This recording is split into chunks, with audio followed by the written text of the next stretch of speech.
So basically, I'm here to tell you why I'm not a dirty driver. So our first move is we are here in Bahrain. We go to turn one. I have DRS on the two guys, and so I go to the inside. I mean, that would have been a cool move if I had pulled it off, but at least I leave the room on the exit. And then here, to be fair to him, I couldn't actually catch him before the end of the race, and so in the end, he's able to pull away and keep the victory.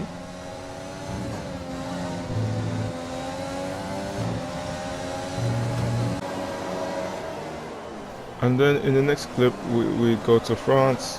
I obviously get a good start off the line, and then we have we don't really have the chance to go into turn one, so I cannot get past. But then we go into the long straight,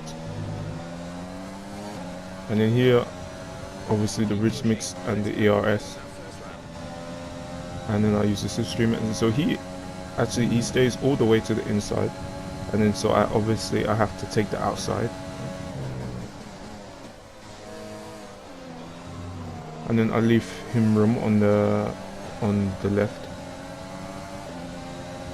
and I actually think that was a pretty good move, to be honest. And then obviously he tries the outside, but I always make sure that he has the space on the outside.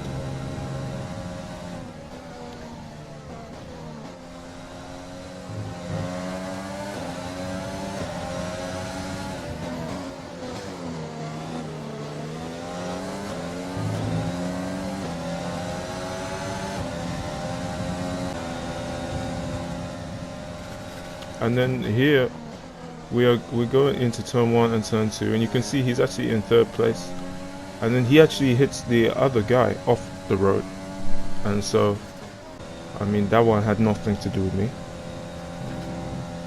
And then here's the last lap. He tries to go past, and then he just hits me around. I mean, unless that was my fault or I'm missing something, then please let me know, because I really didn't do anything. But of course, he let me through, so maybe he accepted some responsibility.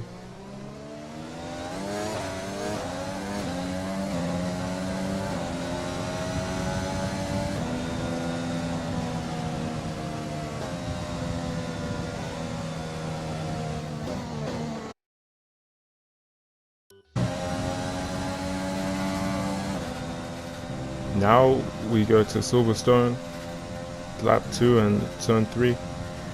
I mean, here he just turns in right at the apex, and so he almost makes me spin, which is why I run him to the edge.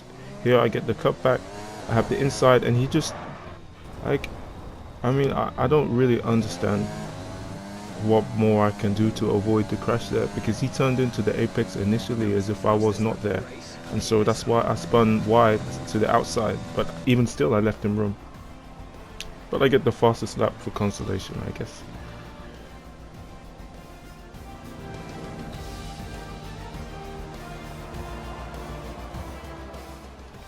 And then he still has the nerve to walk as if he's Sebastian Vettel. And now here is the final race. Here obviously going to turn 1, I back out of the throttle and brake early, and then obviously there's no space, and then so I get on the ERS, the slipstream. I'm working out which way he goes. He goes to the left, and then here he squeezes me like Charles Leclerc did to Hamilton. He almost pushed me onto the grass. He moved under the brakes, and then obviously, but like I don't really complain about that, because it's just like, you know, it's just hard racing, man. It's 5 lappers at the end of the day. And here onto lap 2, I'm to the inside. I'm close enough to go for it, and he just turns in as if I'm not there again. But okay, I can get the good exit, so I get the good exit, and then I can use the ERS, which by the way I'm not maxing or on the first lap.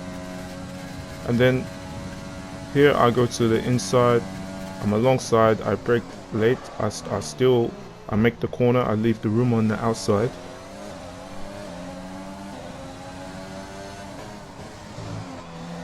And then I hold the inside here.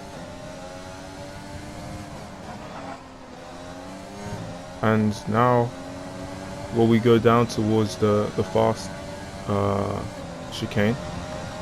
I move a bit to defend the inside, but he decides to go for it, and so I leave the room here. And then I leave the room here.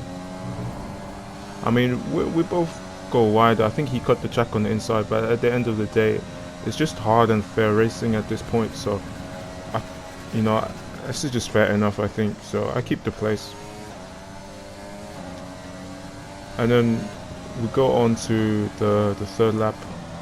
I mean, he's accusing me of all these dive bombs, as if I'm breaking some sort of code or some sort of rule.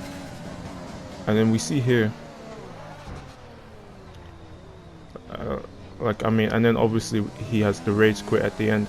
Like, I don't really know what more I can do to avoid this. I mean, it's just, he's the one that's dirty, if anything. So, I mean, I hope you see. I mean, maybe you're upset that you lost, but to go to the whole chat and say that it's all my fault, that's just unfair. Come on, man.